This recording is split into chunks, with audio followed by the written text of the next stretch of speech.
Here's a look at today's assignment on absolute value. The learning targets are: I can define absolute value. I can explain why a number's absolute value is different from its signed value. Remember, when we are talking about absolute value, we are talking about how far away from zero it is. So first it says evaluate each of the expressions below. So we have the absolute value of 2 plus the absolute value of 4. You would put your answer right here. Remember, when we have those lines, that means absolute value, and it's just how far away from zero it is. So absolute value of 2 would be 2, and the absolute value of 4 would be 4. It is 4 away from zero.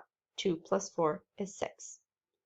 Then for B, absolute value of -3, it is 3 away from zero, and the absolute value of 5 is 5 away from zero.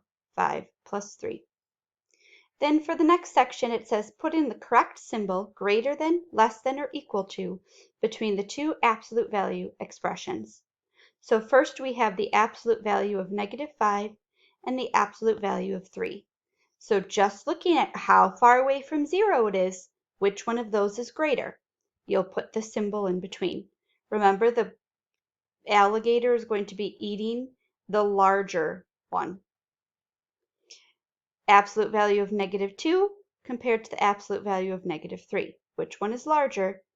Make sure you have the symbol pointing or open towards the larger number, and so forth.